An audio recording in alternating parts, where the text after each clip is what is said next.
Hi guys, I'm back again, and today we have with us a very cool doctor, Dr. Saida Jokshda. She's a psychiatrist and a psychotherapist based in Mumbai. With more than 20 years of experience specializing in teenagers, young adults, women, and children, she loves her work and is a celebrated speaker on mental health. She has two TEDx talks to her credit, and she serves as a co chair of Women's Mental Health Specialty section of Indian Psychiatric Society.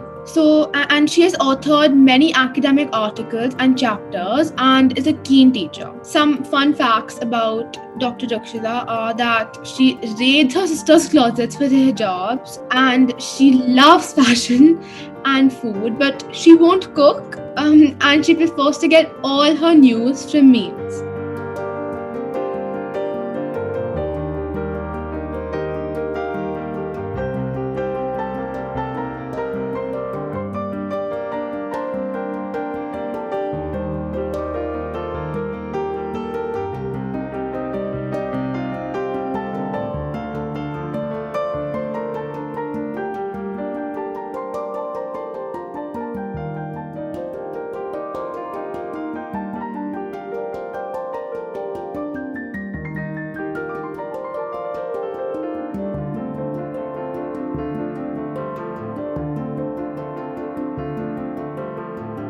Thank you so much for taking our time from your busy schedule, Dr. Rakshida. A pleasure, Amira. You're doing such a fantastic job. I had to be part of it. Thank you, Dr. Rakshida. Hope all is well. All's good, thankfully. Yeah. So, Dr. Rakshida, I have been getting so many questions on mental health, and since I'm not an expert to answer them like you, can you please help us out? So, My pleasure. I'm always happy to talk about mental health. So, to what extent should children and teens be discussing COVID? And should children be watching the news in these times, or is that going to affect our mental health? Right. So you just read out fun facts that I get my news from memes. And I'm like an adult, right? So that kind of gives you an indication for my answer. But on a serious note, scientifically speaking, what we do recommend is that if there are children less than 7-8 years of age, then we have to be very cautious about exposing them to news in general, whether that's newspapers, social media, or news channels, or even radio for that matter. And usually in our homes, what happens is there are like a mixed age group of kids, right? Somebody will be a teenager and somebody will be a younger child. So you want to make sure that even if you are a teenager and you may be able to absorb some amount of the news, you might want to see to it, first of all, that there are no kids around, right? And second of all, it's important for us to kind of figure out that news is a resource for us to get information, so that for us to kind of decide in our lives what is it that we want to do and what is it we don't want to do. So I will never encourage anybody to live in ignorance or in denial, right? Information is very powerful, and it is something that all of us should be aware of, right? So it's okay for you to see news, of course, depending on how old you are, or depending on what your emotional and developmental kind of graph is or stage is. We always recommend to parents that we might want to be aware of what the teenagers are consuming, especially news-wise, especially COVID news wise, because we really don't want them to take it too lightly, or take so much of stress about it that might trigger psychological and psychiatric illnesses. So a balance and somewhat a supervised consumption of news is a best way to go forward. And do you think if children see some news somewhere, do you think they should discuss it? If you know that children or teenagers have seen some news, so there's no harm in talking about it. In fact, it's a good thing, right? Because they might be getting, especially if you're talking about children, they have it's a hard task for them to figure out what's real or what's fake, or what's a possibility, or what's just like a piece of news and it doesn't really impact them. Because when you're younger, everything is about you and what impacts you and your immediate family, isn't it? So even if there there's, let's say, a forest 800 kilometers away from me that's on fire, if I'm a kid, I might think, oh my God, what if my house catches fire, right? So you want to make sure that if there are kids there, that's something that they might take away. So definitely talk about it. If you're a teenager and you've seen something and you're asking the adults around you, or parents, or even teachers for that matter, then yes, I always encourage parents and adults to talk about it in a very realistic and a very non-sensationalized way, because news can be all doom dharaka and very very just very overwhelming sometimes. So you want to definitely talk about it, and I always will encourage that if you have a question, ask it, and if the kids are asking a question, answer it, because when you want that information in your head and you get that immediately, the neurocircuits in your brain, it's kind of like a missing link in a chain, right? So if I have a question and I get the answer, the chain kind of gets formed, and that helps my brain development. And children and teenagers, their brain is developing, so the more links that they have, the better it is for them. So yes, of course, discussing news is important, but discussing it ad nauseum is not at all a good idea. Giving too much information is also not a good idea, because again, it might not be required, and B, it might be difficult for them to process. So again, that balance, that okay, we need to give them facts without really being very anxious or worried or scared about it, or without repeating it again and again. And again, that's another thing that I do want to tell people, that in a lot of Indian households, there may be 1 or 2 televisions maximum in a house, and the television's always on, and usually the news is always on, and that's really the wrong thing for us to do in under any circumstances, but especially during the COVID. It's one of the most unhealthiest thing that you can do. So you want to shut down those news portals, whether that's on your laptop or on your screen, TV, or on your phone, and you want to have a healthy habit and a healthy news consumption hygiene. So those are things that even young teenagers, we encourage them to adopt those habits, because that might be something that they want to take away for the rest of their lives. Yes, I completely agree. And I think most people my age, we don't really look at the news that much. But I think just once or twice we just go on BBC and just see, skim through what the news is. So frankly, a lot of the times you might not be going to news channels, but a lot of news trickles in, even on Insta, right? Even on Twitter, and of course Facebook and WhatsApp. University is apparently omnipresent, isn't it? So we forget that that's also sources of news, and that's why we want young adults and teenagers and children to be aware of that. And we encourage that if they are part of family groups where so many forwards are happening, and if it's a mixed group, then even if the adults have forgotten it, you might want to remind them that it's a mixed group, and not to post forwards and not to post videos or clips or news articles that might not be okay for everybody to consume. And also some of the WhatsApp forwards and all, I think most of them are fake, and people just forward them as well. Right. So first of all, I always tell people that because of social media, all of us are media.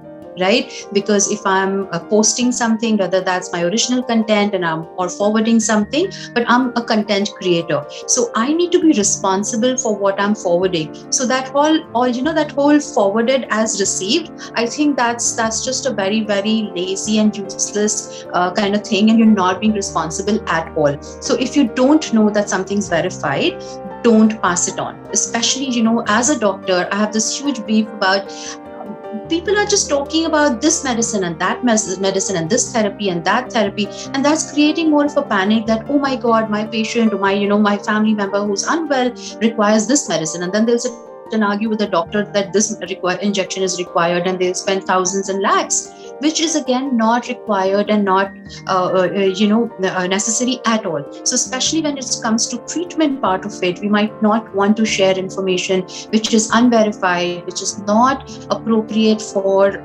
regular non-medical people's consumption. So all of us need to be responsible about what we're posting, and not just what we're reading. And I personally don't do Gmail because of this reason. So what do you think? Thank you. What do you think children should do when they are isolated to stay mentally fit and positive? Right. So our mind is essentially one of the functions of our brain, right? And our brain is part of our body. It's so essentially what we do for our body and our physical health is, of course, naturally, just by common sense, also good for our mental health, isn't it? So I should have like a good, healthy routine that includes regular and adequate amount of sleep that I need, that my body needs, adequate amount of fluids depending on the weather and the kind of water consumption and the kind of, lifestyle I have, good balanced diet. Exercise is very important because, especially in the pandemic where we are restricted in households, and no matter how big a house we have, but our movements are very, very limited and restricted. So, even a simple thing like in the morning when we are taking a few thousand steps here and there to just get ready, have breakfast, go to college or school, that's also gone down. So that's why exercise is very, very important part of taking care of your mental health right now. Learning a few meditation exercises, whether they are some chanting based or breathing based, it's very good. So even if you do it like for 3 to 5 minutes twice a day, that's a good start. And I always tell people that take some time away for yourself, even if it's 10 minutes, 15 minutes, just sit by yourself, because a lot of us are not used to doing that. So when we are by ourselves, all of a sudden it's such a foreign experience that it can make us very anxious. So just sit by yourself. You may, just hum to yourself, or you may think about something, or doodle, or just sitting yourself and looking out in the lovely greenery because of the rains. And also, it's important for us to have a balance of the time that we spend, whether that's, a balance between work, family, friends, and personal life. So that these are all very good mental health habits. And when you're doing the exercise bit when we're talking about, you could do a yoga-based exercise, you could do an anaerobic exercise, whatever it is that you think your body is good with, you're comfortable with, and you can do it safely in the specific small, maybe space that you have. So these are again very good, ideas. Trying and being aware of your emotions is again a very good thing to do, because when you are aware of your emotions, like a simple thing, if I'm angry, right? And if I ask myself, what else am I feeling? I might recognize that apart from anger, I'm also feeling hurt, or I'm feeling insecure, or I'm feeling jealous maybe, or I'm feeling so sad. Then it's easier for me to maybe kind of like, self-soothe, and also maybe to express myself. So these are simple, small little things that on a daily basis you can do and acquire a few skills. Those are frankly life skills that are definitely going to help you physically, mentally, and help you even in academics. I completely agree. I think self-love is very important, and if you just spend like 5 minutes for yourself every single day, I think that really helps. So everyone is talking about COVID fatigue, and as kids, we are feeling stagnated and almost stuck at home with parents under constant supervision. So can you please tell us how to handle this? First of all, commiserations. I completely empathize with you young people, because I think you've had a raw deal in this pandemic. And now, especially with the holidays, when there's not even the online school that's going on and everybody is kind of 24/7 in your face, right? It can be very, very distressing. And especially if you're in an unfortunate situation where where your family is not very functional and there could be some dysfunctional elements, it can be especially overwhelming. So, you want to make sure that you're protected physically, you're protected emotionally, you're protected even verbally for that matter.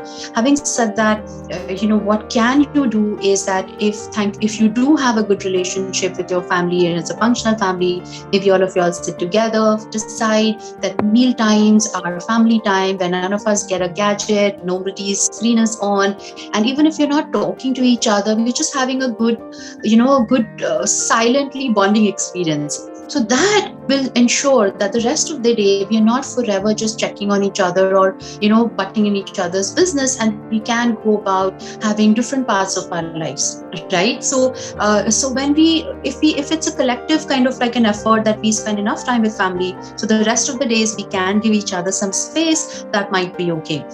And a lot of the times, parents will kind of keep coming and asking you, what are you doing? What is it? What's going on? Is not because they want to interfere in your life, but because they are worried that you might not know what to do with yourself in terms of entertaining yourself, or they're worried that, oh, because you're not being productive and that's not good for you. So they may be anxious about it. So I think it's also a good idea if you're kind of like let them know at the breakfast table that, oh, today I'm thinking I'm going to be doing this.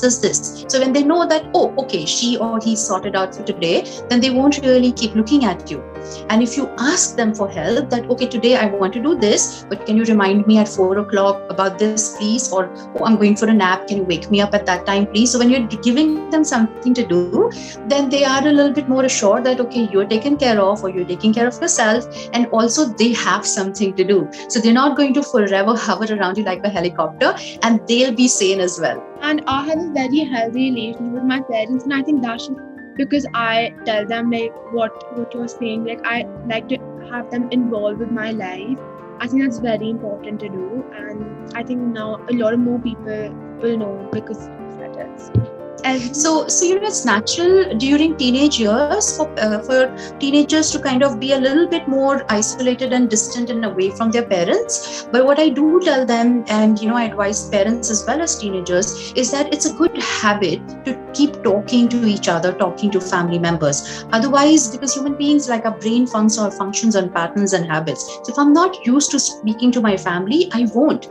And then all of a sudden, one fine day when I'm an adult, I don't know how to communicate anymore. So even if it's like your instinct is to not like tell parents anything and everything, that's okay, that's fine. You can have polite conversations, you can have conversations around safe topics, but it's a good habit to kind of continue talking to them on anything, like just like be pleasant, just so that you don't get out of that habit, and then emotionally you're not isolated and they don't worry that there's something going on with you.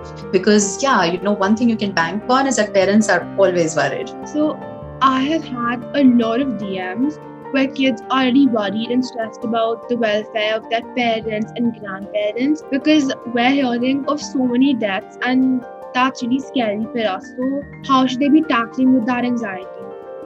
So one of the major reasons for anxiety is the worry of this might happen, that might happen, right? It's more about the anticipation of it.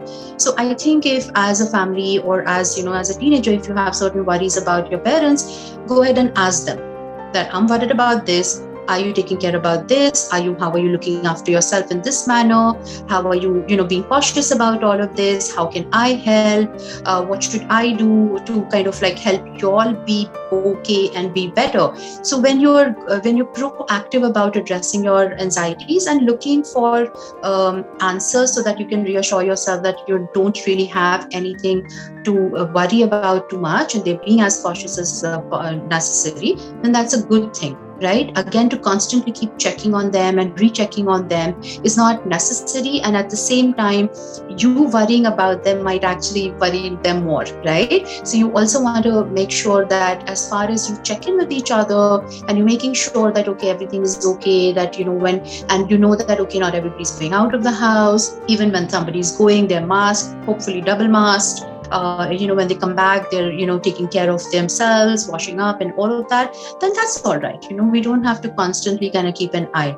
And those of us who do believe in God or spirituality and praying really does make a lot of difference. It gives them that kind of moral comfort and support as well. So, whatever you believe in, whatever your belief system is, you can use that to further strengthen yourself thought-wise as well as emotion-wise. So not to be too worried and scared, if you're ensuring that yes, everybody's doing what they're supposed to be doing and nobody's being very careless about it, and just taking one day at a time and seeing that, okay, today we are good and let's just focus on today and not miss today because we're so worried about tomorrow. So that's very, very important kind of mindfulness way of living, which is, especially nowadays, it's more important for us to inculcate that into our daily attitude towards life. And I personally feel like once, if our parents just give us if they just reassure us and we feel secure and we know that they're okay, I think that really helps us. If they just tell us even once or twice that, we're okay, then we'll be reassured and we'll just be very secure that we know that they're fine. So we can So I always tell people that reality-based positive reassurance and positive self-affirmations is the way to go. It's the key to a healthy, normal kind of like a mental state. Because I don't want to tell myself, I don't want to live in denial. I don't want to tell myself everything's fine when everything's not fine. At the same time, I don't want to keep looking for monsters around every corner either, isn't it? So reality-based, like a self-check. Okay, yeah, we're good, we're healthy, we're taking all the precautions, we're going to be fine. Send a prayer upstairs. All of that is a very, very good way of doing it. But if you do find yourself needing that reassurance, whether that's in a self-soothing manner or the reassurance from adults, that could be a sign of anxiety, and we might want to look into it. So too much of anything is not a great idea, including self-assurance. So, what are few things that I can say to comfort my friends who have lost a dear one? Thank you very much, because that's such an important question, especially now, because we all know somebody that we've lost, or we all know somebody who's grieving for somebody they've lost, right? It's important for us to kind of allow ourselves to feel whatever we're feeling, and allow the person that we're speaking to, a friend who may have lost a relative, or God forbid, even a parent, speak to them, reach out to them, ask them. If they don't respond on text, take a chance, call them up, whether it's a voice call, whether it's a video call. If they know that, okay, yeah, they're going to be there, and you're talking and you're just sitting with them at that time, right? That's a big deal. Showing up is half the job done. How do you speak to them is you allow them to speak whatever they want to speak. You don't tell them how they should feel. Don't give them false platitudes, because again, that doesn't really help. Occasionally saying things like, oh, whatever happens for the best, could be a very insensitive thing to say when somebody is grieving about somebody, right? And if you're just kind of like, if they're talking about their loved one, let them speak about them. A lot of the times, because we feel uncomfortable, we tell people, yes, but we have to move on and we should forget. No, you don't have to forget your loved ones. And grieving looks very different in different people, and it looks different in the same person at different times. So be okay with them being in a different state of mind. Maybe every time you talk to them, let them know that it's okay, whatever state of mind they're in, whatever they're feeling right now, it's okay for them to feel that, and it's natural for them to feel that. And of course, if you encourage them to kind of like sleep well, take care of their physical body, eat better, not skip a lot of meals, and it's quite healthy for them to talk about the people who've passed away, and it's not a problem at all. Even sharing pictures with them, if they share pictures about with their loved ones, that's also okay. So apart from just kind of, and I do get this answer a lot, as a question a lot as well, that what if I start crying when I'm consoling or talking to a friend? I tell them it's okay. You may be not crying for the person who died, but you're crying for your friend because that friend is mourning, and it's okay. If you allow yourself to be okay with your emotions, they're going to be okay as well. And just because you're crying doesn't mean you're asking for that person to reassure you, isn't it? And that might in fact make the emotional connect a little better. It might make them feel better that even though they may have lost somebody that they love, but they still have a lot of people who do love them and care for them. So anything that feels natural is okay, and don't force yourself to say anything. If you don't know what to say, that's all right as well. You can just, even call up and just talk about, oh, what you're doing, did you have lunch, or what did you have for lunch? Even if it's a casual conversation, it's all right. They know that this is why you called, you called because you care about them. So that's all right. Just be yourself, treat your friend the way you've always treated them, cry with her or him, laugh with her or him, perfectly okay. And when we lose our grandparents, obviously it's way more painful for our parents, because they're their parents. So I was generally wondering this, because when I lost my grandmom last year, I had my sister to depend on, and I could moan and tell her all my worries.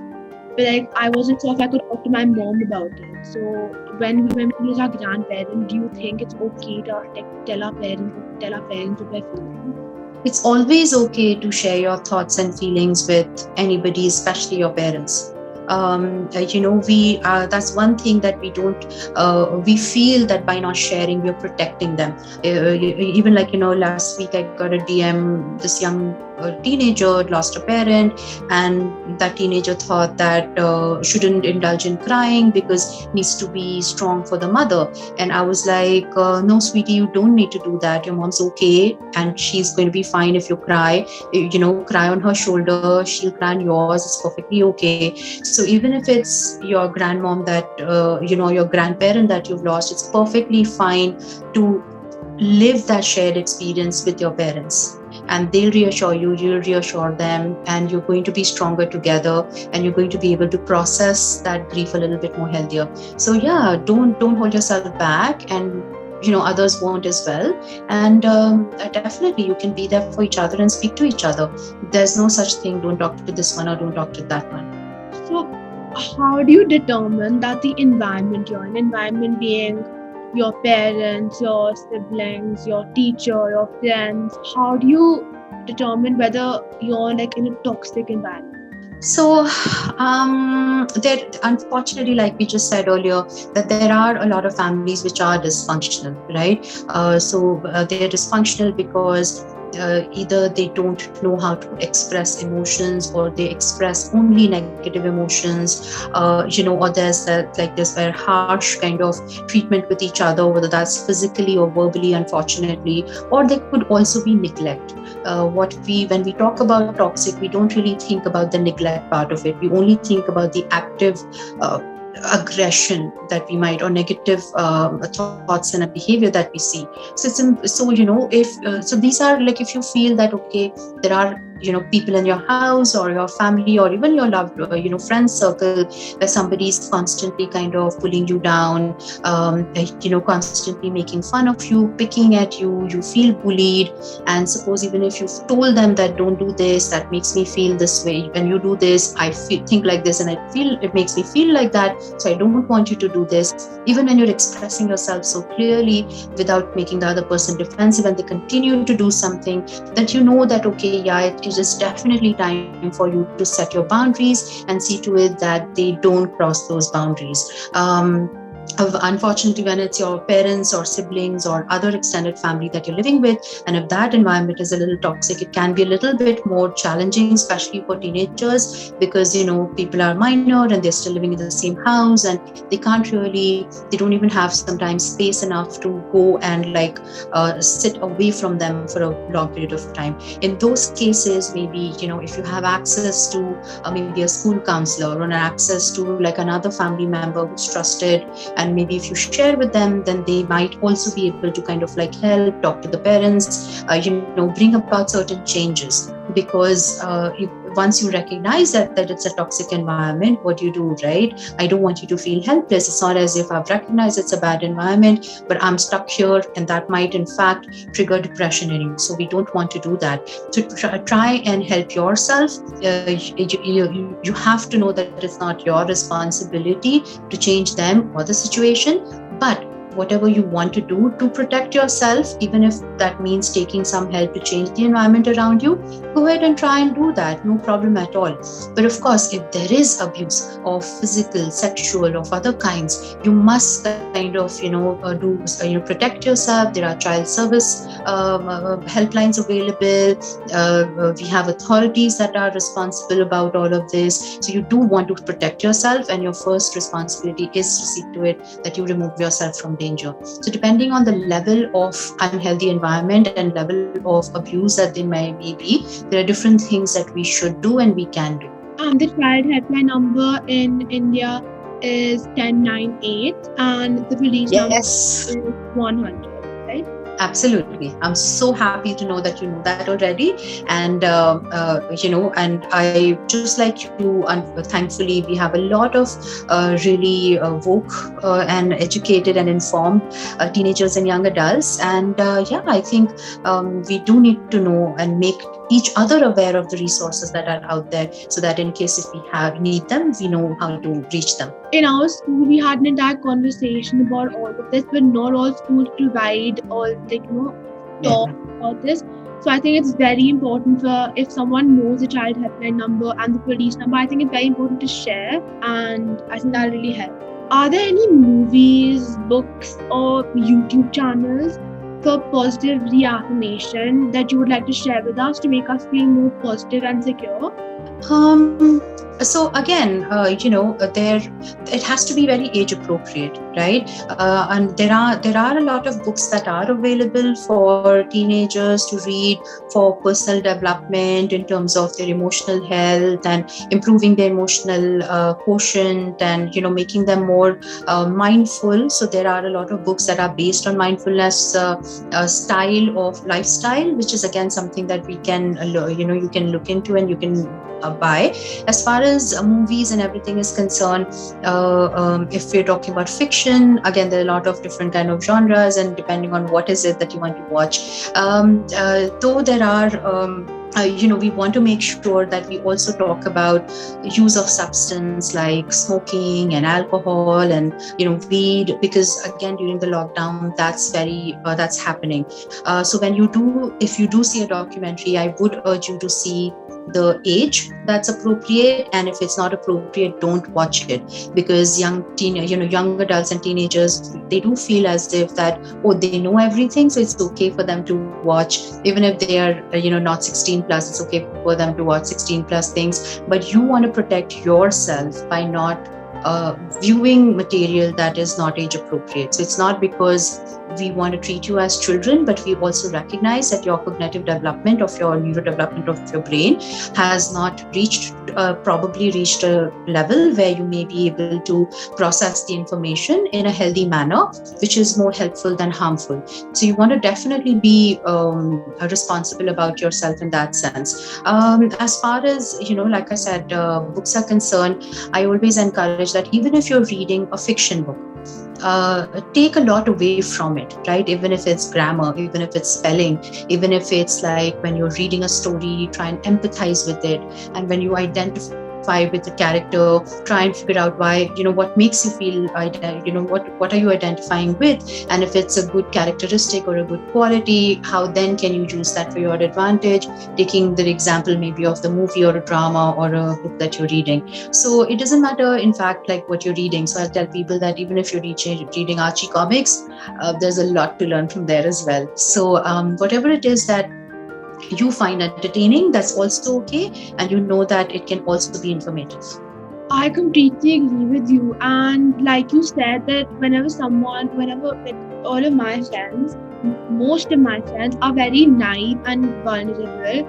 And whenever they watch things that are like PG-16 and PG-18 or PG-18, I think they get a little bit influenced. And if someone offers them any alcohol or some substances that are not meant for us, because our lungs and livers have not developed yet. So I think that really affects them, and they'll think it's cool to do it, and that really affects them. Right. So yeah, there's a reason why the government says that, okay, it's beyond this age, it's illegal, like below this age, it's illegal for you to drink or smoke or drive even, because it's not because we want to be controlling or we want to dictate what you can and can't do, but it's about on average, that's the safety measure for you. So not every rule is good to be broken, right? And if you are trying something, you might want to again be responsible towards yourself, right? I'm always just talking about you taking care of yourself and not really depending on other people to take care of you, not because you don't have people to take care of you, but it's also important for you to be the first person on scene, isn't it? Because you're always with yourself. So being responsible about what is it that you're consuming, whether that's news, whether that's social media, whether that's food, whether that's substance. Because you're going to have to be answerable to your own body and your brain. So yeah, be very sure that what you're doing is right. And if you're not sure, ask trusted and the right informed people, and your peers are going to know only as much as you do. It's okay to kind of ask different opinions, but it's definitely better to make your own decisions. And it's okay to say no if you don't want something. and you know it's bad. So peer pressure can be a big thing, isn't it? Even if your friends are not pressurizing you to do something, but they're doing it and you feel that you want to blend in and you want to fit in, you might want to do that. But definitely, like, if you don't think that that's the right thing for you to do, please don't do it. I know it takes a lot of courage and bravery, but you have it in you and you will be able to do it. And if you don't know that, suppose, and if you find you're struggling with it, ask for help. Ask for help from a parent or a teacher or another adult or a family physician, a psychologist or a psychiatrist. And definitely these are life skills that all of us need to learn. And it's not just that at a teenage level and age that I need to learn how to say no, isn't it? Peer pressure is there at every age. I still need to learn how to say no to a lot of times. And I feel that, okay, I have to do this now. Most of it is like work related, but having said that, it's not damaging to me. But at the same time, I want to again be very sure that I am making my decisions for myself and for my benefit and my family's benefit. And I'm not doing this because I think I have a rat race to join or win. Can we have a quick rapid fire just to clarify for everyone if these are just some myths and misconceptions? So the virus attacks only old people and children, and it just spares young people. No, not true at all, especially the new strain that is impacting really young children, infants as well, and teenagers. My own niece and nephew were also positive. Thankfully, when it does impact them, it's not as scary, but it's definitely impacting them. And we don't want kids to get this virus because, again, it might interfere with their development and we don't want to risk it. So no, it's not just for older adults or even middle adults, it's for young people as well. And we all have to be cautious. The virus is transmitted through pets and people, and people should abandon their pets. Not at all. Pets are family. We never abandon family, isn't it? And it's not true at all that our pets are going to transfer anything on us. Of course, we want to make sure that things are hygienic. If we've taken them out for a walk, clean them, before we enter, clean ourselves, our shoes before we enter. So again, those are the simple, small safety and hygiene practices. Otherwise, pets are absolutely cool. The use of mouthwash, antibiotics, and drinks with high alcohol can kill COVID-19. Not at all, not at all. So please don't give in to these myths. Antibiotics are not given for viral infections, they're for bacterial infections. So clearly it's not going to help here. Mouthwash or alcohol for that matter does not kill a virus because the virus is not really like in your tummy because that's where the alcohol is going. So using mouthwash for oral hygiene purpose is an excellent idea, but just because you're using mouthwash does not mean that you've killed the virus. And we still really want to be careful and double mask when we're going out. Going for a steam bath or going outside in the sun can prevent you from getting infected with coronavirus. Not at all. It is an airborne disease, isn't it? So even if you're outside and there might have been somebody who's just passed by, that might be a carrier. So you still do want to wear your mask when you go out. It's okay if you're going out and sitting in the sun for your vitamin D dose. But having said that, you still need to take vitamin D supplements and it does not kill the virus. Healthy habits are healthy habits. But especially if you're taking a steam bath with other people, like in a gym, steam sauna, definitely avoid those places. All food items are contaminated and will spread the coronavirus. Not at all, especially food that's cooked and prepared is definitely not going to spread the virus. So food is absolutely safe. There is no need to worry as Indians have higher immunity and are less exposed to many diseases compared to the people in Western countries. That's not true at all. We all have genetic vulnerabilities for different diseases, including viral and bacterial infections, and we don't have higher immunity than others. So that's not true at all, and we all really, really still need to be very careful. Coronavirus does not survive in warm weather. No, that's not true at all. And we've been through last summer and we are going through this summer here, and we know that it exists and it's still infecting so many people. So clearly, no, it does not respond to seasonal variations. So thank you so much for that wonderful insight, Doctor. And I'm sure all of our teens will really benefit from this knowledge. Guys, I'll be attaching a link on how to reach her if you need help. And thank you so much So stay safe, stay indoors, and stay masked up. To know more about Delhi and the NCR, like us on Facebook and click on See First for latest updates and happenings in Delhi and the NCR.